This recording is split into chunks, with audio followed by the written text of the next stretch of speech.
I'm making this video on September the 10th, 2021. I can't believe that it's been 20 years since the day I got onto a plane in El Paso, Texas to go to New York City and deliver the manuscript of my book, The Seventh Sense, to the publisher.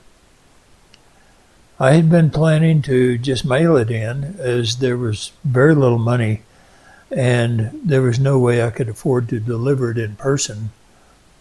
But George Thorndike, one of my students and an extremely good friend, said that he would pay for the hotel room to stay for a few days if I would take him to meet Ingo Swann, the developer of the military's controlled remote viewing, what the press later called the military's psychic spies.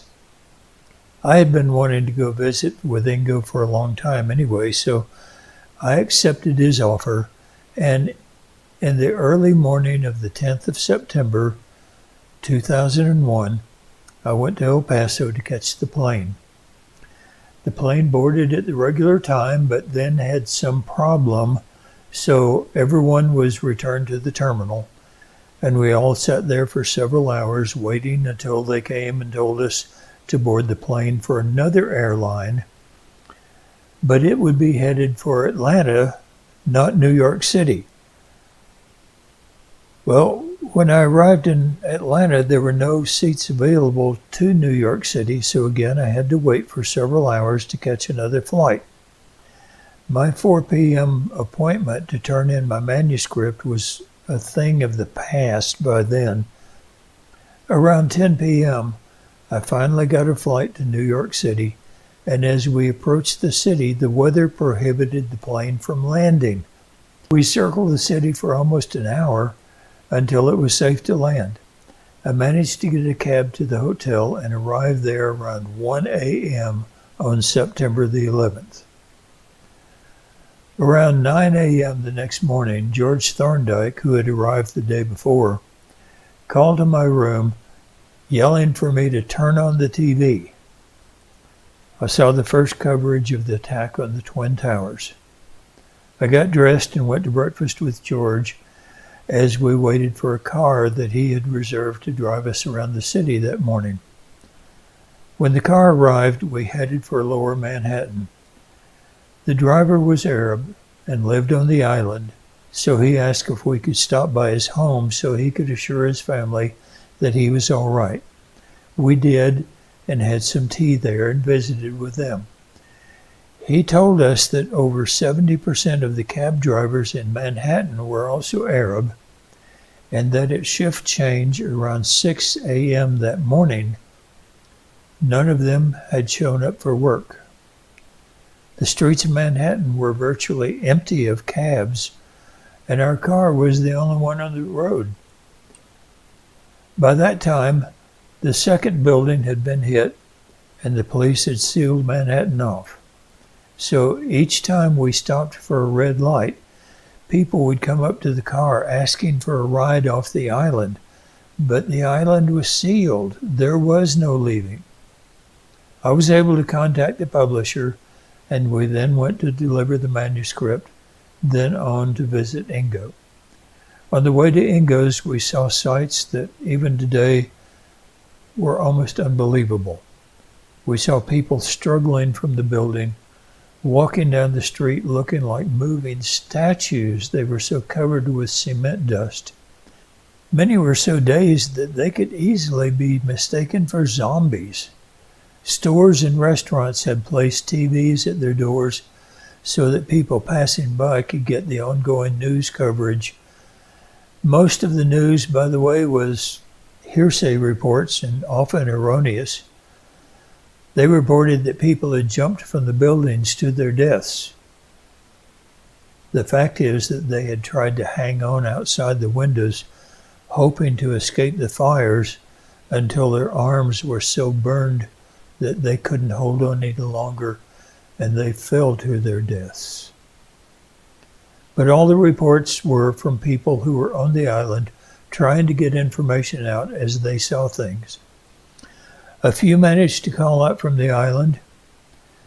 The Twin Towers had hosted the cell towers, so Cell phones were virtually useless. It wasn't until that evening that George and I were able to call home and let our families know that we were all right. Ingo, when we got there, was in a terrible state.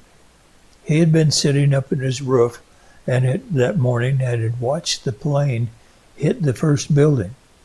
17 minutes later, he had watched the second plane hit the second building.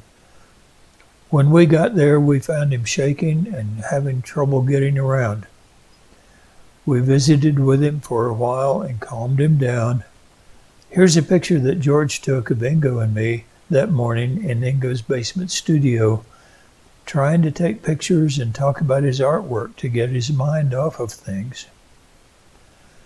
When Ingo was able, we walked to the fire station a block or so from his house, where he was friends with many of the firemen there. That's when he found out that 13 of them had died in the collapse of the first building. He was distraught. Here are pictures of George consoling Ingo as he wept for his friends.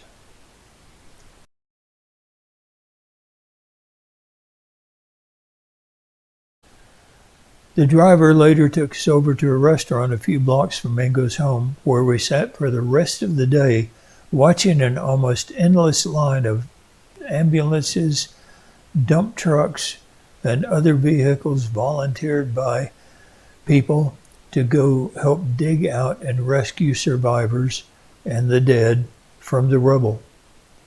2 other students of mine who lived there on the island also came to the restaurant, and the restaurant owner allowed us to just sit there until late at night, watching the endless convoy of trucks and vehicles trying to get to the buildings to help rescue people. From there, Ingo and I drove to Ingo's home to take him back to his house and then back to the restaurant. I walked back to the restaurant where George and the 2 other students were waiting. Then George and I walked 20 blocks or so back to the hotel. The next morning we walked back to Ingo's. Ingo was still a basket case of nerves, so we went out to a restaurant for breakfast and watched out the window at people who were still trapped on the island, milling around as though lost and trying to get back to some form of normality. Already pictures had been posted on every street post, mailbox, store windows, and buildings, asking for help in finding those who had been in the buildings and were now unaccounted for. There were also notices of prayer vigils and support groups who would gather in the streets and other places to find hope and assurance. After breakfast, we walked towards the towers. The smoke had pretty well cleared from the skies, as you can see from the more famous news photos, but it was still thick on the ground and got thicker as we got nearer the towers. Long before the COVID crisis, people that day were wearing masks and bandanas to keep from breathing the cement dust that was still very thick in the air. There was an indescribable stench to the air that included a hint of burned flesh and dead corpses. It was really hard to breathe. But as we got near the towers, the police wouldn't let us come closer. Trained personnel only, they said. And so as we walked back, there were blockades keeping people from going away, too. There were fears that terrorists would be trying to escape. There were support vehicles provided by the government to bring supplies to those in need who were trapped there. So after going back to Ingo's and spending some time with him, George and I walked 20 or so blocks back to the hotel, and a day or so later, we sat for hours at Grand Central Station watching the other people who were in distraught, waiting for the first train out. There were throngs of people there, also waiting for the train.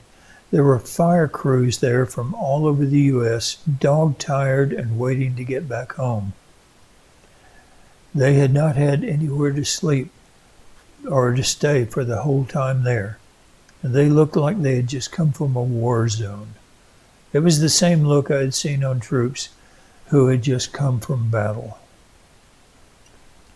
About 30 minutes before the scheduled departure of the train, a very quiet announcement came in over the speakers that the train would leave in 5 minutes.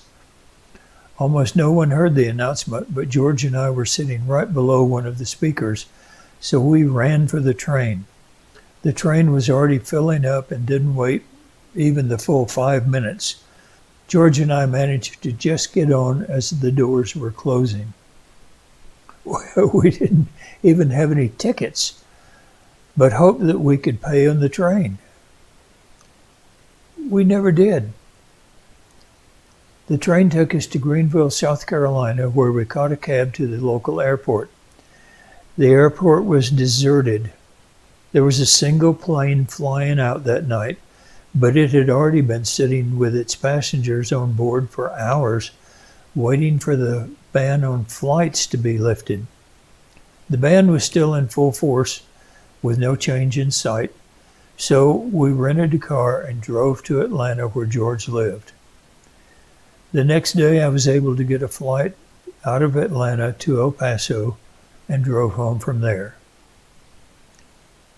I now know the full meaning of why the Chinese saying, "May you live in interesting times," is considered a curse. I now find it hard to believe that the same terrorists who killed over 3,000 of our people and put our country into turmoil and changed our lives forever are being given a country and our abandoned planes, tanks, and military bases by agreement to continue their terror. The saying after 9/11 was, "We must never forget." Some in our government may have, but those of us who are there haven't, and we never will.